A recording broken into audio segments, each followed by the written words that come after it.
waa mais dëgg la xam nga lu yëngu lu ne la ko yëngal moo ko ëpp doole ñëw naa nag fi ma mëne ñii nga xamante ni fii tubaarkàlla maa ngi ñooma depuis booba tey dama leen a miin damay jëkkee ci ki nga xamante ni si mooy borom Ndar Mohamed da ngay dindi masque bi rek ñu daal di waxtaan du dëgg. Mohamed maa ngi lay nuyu. waaw Amadou maa ngi lay fay. maa ngi lay ziar. maa ngi lay ziar bu baax. mais Mohamed li nga sañ sa la. waaw mais gis nga rek ñëw si inauguration bi. waa def nii naaj. Mohamed lan moo waral sa teewaay tey fii ci inauguration bi tey. waaw Amadou suñu teewaay mooy danoo ñëw rek tey pour def prestation si inauguration bi.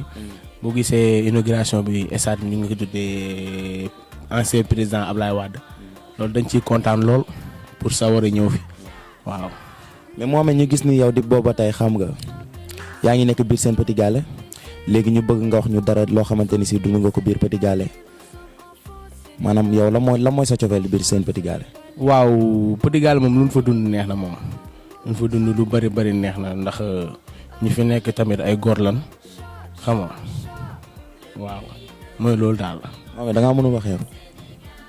te Mohamed boo yaa dàq fecc ci àdduna. waaw mais gis nga rek. la moo tax nga mën fecc léegi. mais loolu don la rek. don la waaw da nga am yaay buy fecc. non aw ma yaay buy fecc papa buy fecc. aw ma papa buy fecc. yow mën na kan nga mais Mbaye damay ñëw ci keneen rek ki nga xamante ni si su ma jógee ci moom ci doomu ndeyam lay doon muy Pape borom Kaolack. maa ngi lay fay mam. maa ngi lay siyaar bu baax. maa ngi delloo siyaar bu. naka yi tey. ñu ngi sant alhamdulilah. mais maillot bi ban année la. maillot bi c'était en 2066. Pape 2066 ku dugg. mais nii la nag seen Petit Gallé nii la dañuy kaf di fo di ree. Papa Diane. gannaaw bu ma la nuyoo lan moo waral tey fii nii sa teewaay. waaw tey comme ni nga fi gisee ñëpp rek ci inauguration bi lañ ñëw parce que c'est la première fois ñuy am genre stade yi.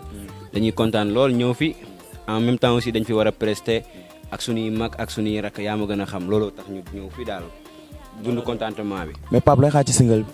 single bi waaw léegi tey rek xam nga togg moom dafa am légume dafa am ay légume waaw instant ñu ngi dugal ndànk-ndànk rek bu matee rek ñu yekk gaa yi lekk. supame bi dugg na. ñaam bi dugg na. yëpp dugg na jaxatu moo des jaxatu kese. kon day wex xat. day wex maa la ko wax. aje waaw mais gars yi jóge na ci Pape dañuy ñëw ci ki nga xamante ni si mooy borom musique may ñu ci tuuti rek tuuti. teelu la wax ma defal la dina ñu dama na jëli kon xale bi na ma rey man bëgg naa.